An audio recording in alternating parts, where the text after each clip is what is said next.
So, the Mandalorian and Grogu movie came out. We got to talk about it. Welcome to Jedi Toy Masters. And if you're watching this in podcast form, I guess this is a new episode of Star Wars Car Talk. And I'm going to have to change the name of this podcast, but it's on here on the channel here at Jedi Toy Masters. And I've been wanting to do more videos Star Wars related.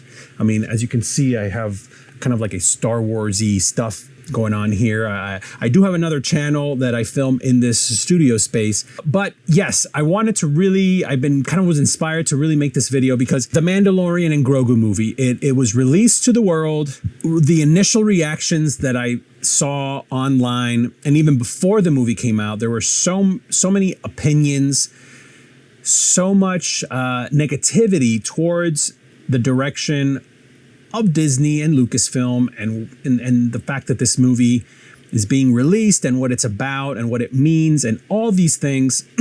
But let me preface all of that by saying this. Let me just say that I am not a Disney Star Wars apologist. If you've followed this channel for any amount of time, if you've watched any of the Star Wars Car Talk podcast that I've done on this channel, if you've watched any of our videos that I do with my boys, where we do either toy unboxings or anything like that, we love Star Wars, but we'll be the first to let you know that the direction that Disney took Star Wars is not all that great. It's not all that cracked up to be.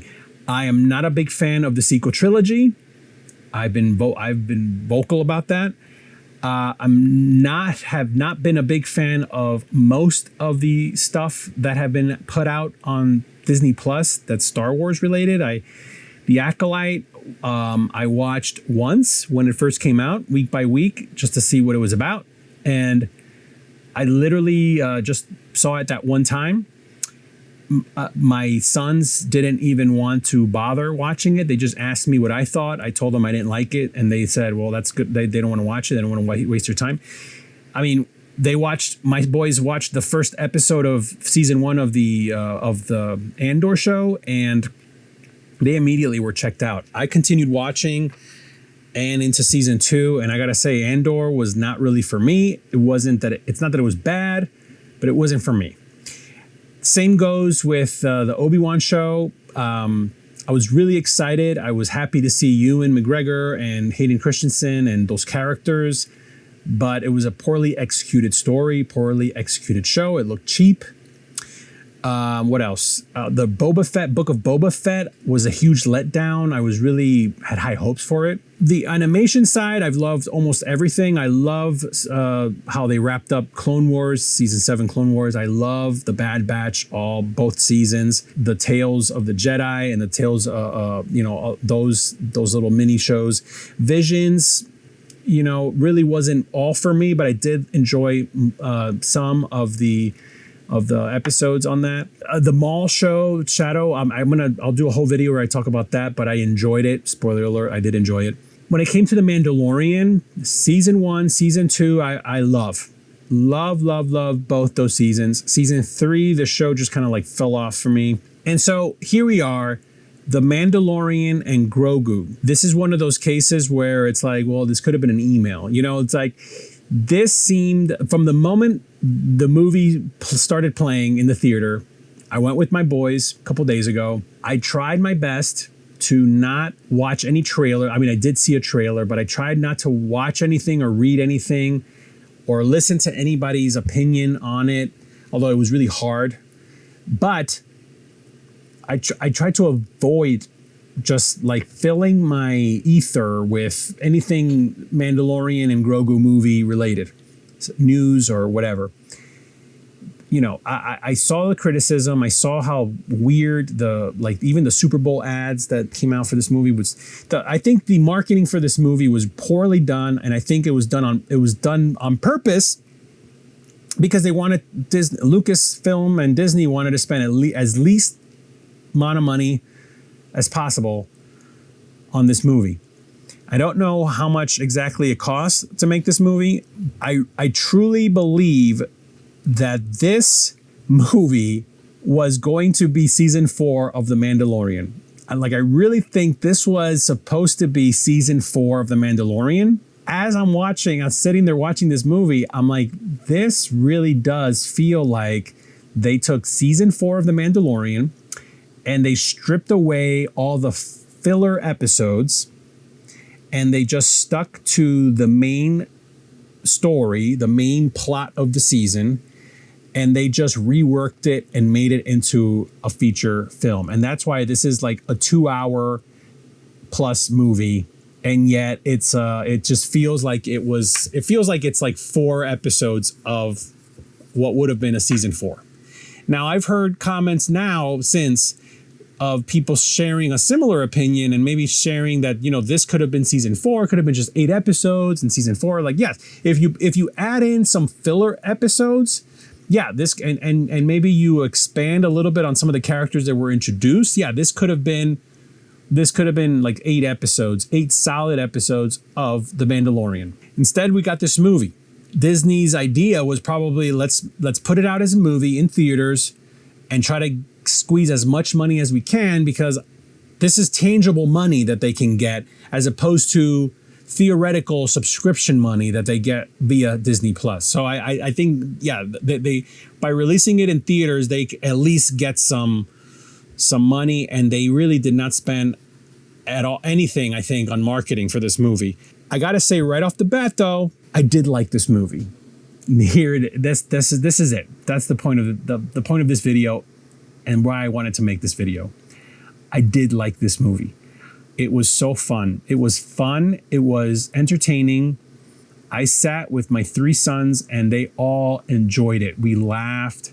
We looked at each other and kind of like smiled. And I enjoyed this movie. And I know people are going to say, well, it's too little too late. Like, we're done. We're and I get it. But this was a really fun adventure. I really enjoyed it. Now, IMDb has this movie at a 7 out of 10. Rotten Tomatoes has this movie at a 62% critics review rating, 88% as far as just us, the people that went to go see it. So it's doing, I think, well. I think I saw an article this morning that said that it worldwide in its opening weekend, it made somewhere in like the 165 million range, which that's probably, that's like the lowest Star Wars opening weekend probably since like back in the day, adjusted for inflation or whatever, and I don't want to get into spoilers in case you haven't seen it, because the point of this video is also to encourage you, if you haven't seen it, go see this movie. Especially if you have kids, go see this movie. And in fact, I thought of this as I was leaving the theater, and that is that I believe this movie will hopefully spark more interest in the seasons of the show on Disney Plus. I think if anything, there are people that may have not seen The Mandalorian show, or maybe like only watched a little bit, a handful of episodes, and now maybe they have younger children that are a little bit older, and this is a great entry point into this world of The Mandalorian and Grogu. So I think you're going to get a lot of families that are going to go see this movie, and hopefully it'll translate into Disney Plus views of the show. I think that's the point. That's maybe one of the goals.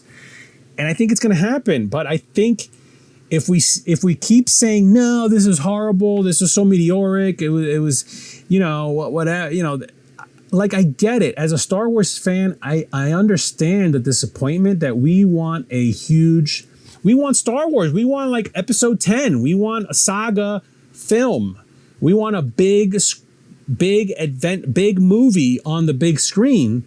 This felt like a TV show on the big screen. This is like, and I get it. And I think it's also has to do with just the psychology of the fact that this was a TV show on Disney Plus that we were watching weekly episodes of for a few seasons. So it's hard to make that transition from that type of viewing to now seeing now paying a premium to really go see it in the theater. It's like, well, I was watching this at home. Now I have to go into a theater to watch these same characters at the same quality, I think, visually. I get that. I get it. But now if The Mandalorian was never a show and all of a sudden we get this movie, and then we find out, oh, there's going to be a show about this character that we just saw this film about in theaters. Now there's going to be a show. Sign me up. If it was the other way around, we would be super excited about it. And yeah. And so I think there is still the opportunity for that, because people are going to watch this that maybe have not watched the show or only watched a few episodes, and they're going to want to now go back and watch the show. But to say that this was bad, I don't think this was bad at all. It wasn't epic. It wasn't The Empire Strikes Back, I mean, it wasn't Rogue One. But now, what if Andor had come out first and then we got Rogue One? Would we feel the same? And even in the moments that were slow and allowed to breathe a little bit, it was sweet and heartwarming in those moments. And I'm sorry, but I really enjoyed it as a dad, as a lifelong Star Wars fan, and now as a dad who is always looking for something to show my boys that's wholesome, that's entertaining, that will maybe inspire goodness in them and give them good story. I think this checked those boxes. I kept thinking, like, George Lucas always said Star Wars was for kids, and we all grew up on Star Wars, and the kids that grew up on the prequels loved those movies, whereas those of us that saw the prequels as adults or young adults, we were so disappointed because we had this idea of what we actually wanted. But if you asked the versions of us as little kids, it would have gotten a different answer. And the same thing, I think, can be said of the animated shows. I think, I think it took me a long time to watch the Clone Wars. I was like, this is like, I don't know. But rewatching them now through the lens of my boys watching the Clone Wars, they were in. They 100% love it. Wait, okay, so I'm going to get into spoilers now. Just going to talk a little bit about the story.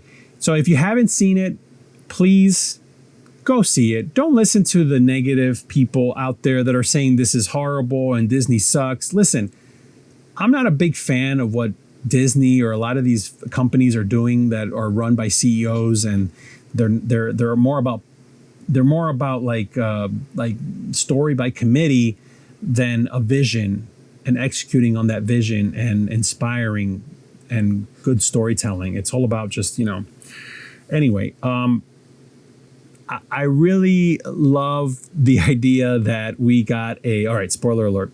We got it was like a Jabba the Hutt like story of what happens when the son of Jabba the Hutt has to prove himself, there's so many really good themes in here. Like Rada the Hutt, I believe is his name. He was in the Clone Wars as a little baby. I mean, Anakin and Ahsoka had to babysit this kid and protect him and bring him back to Jabba. That was in like the first Clone Wars movie, in the first episodes of Clone Wars. Like, and to see now this little throwaway character, Jabba the Hutt's baby, now grown up and trying to make something of himself in this universe and being a kind of like a standout character. And the fact that they really nailed, like, I remember the special edition Jabba the Hutt. That was rough, guys.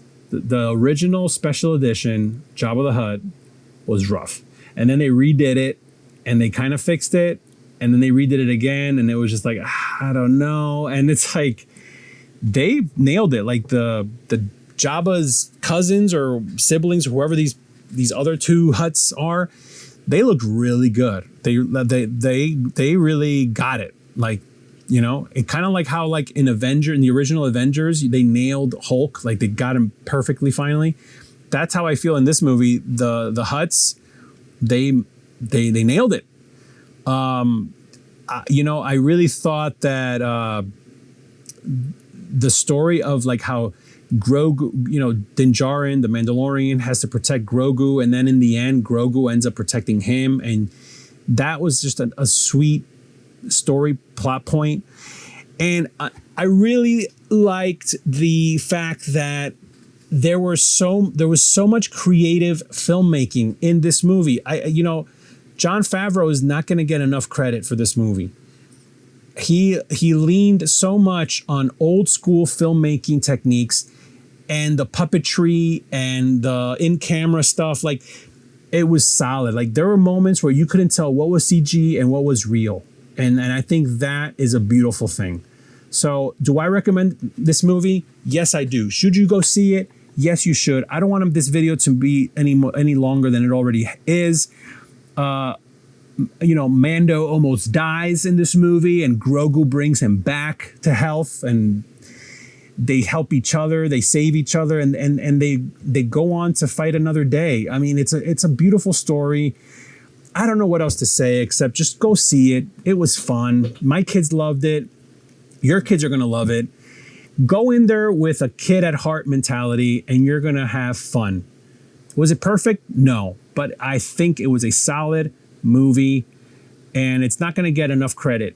And Jon Favreau is not going to get enough credit. So go see it. I'm making my peace. Just go see.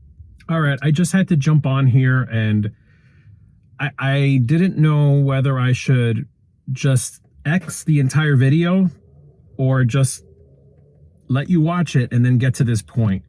And hopefully you agree with this. So here's the deal.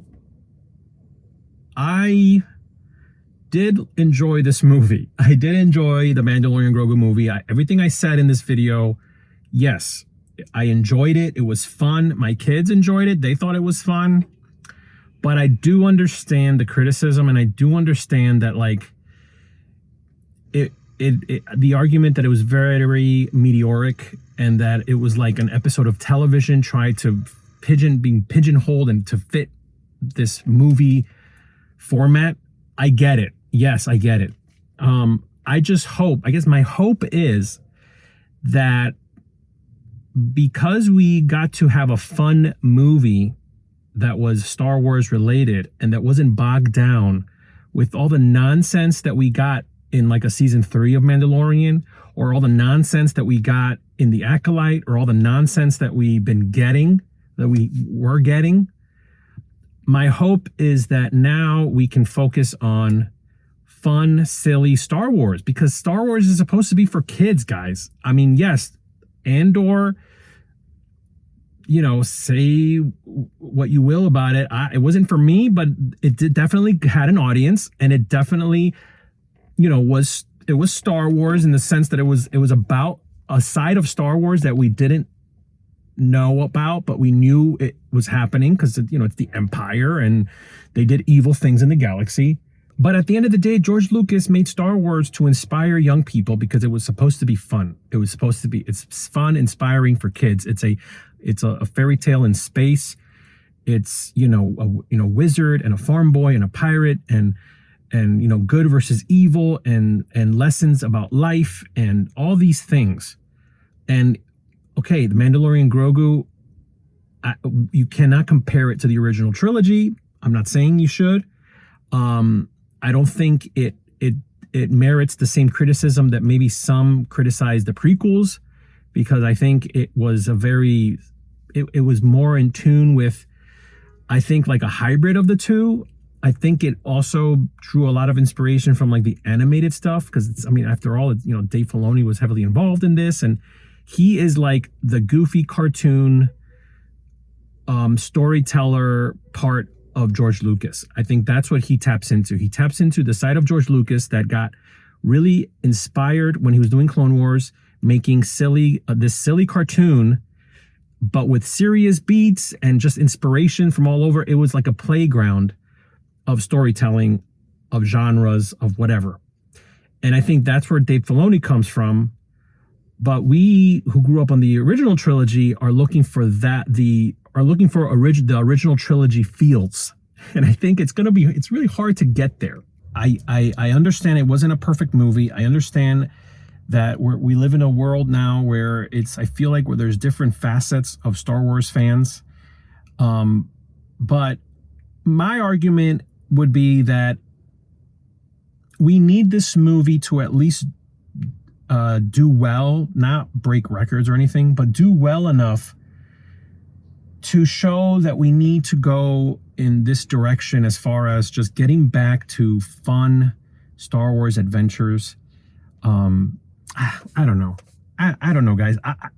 I struggle because I did enjoy the movie, but I do understand the criticism. That's what I'm trying to say. I did enjoy this movie.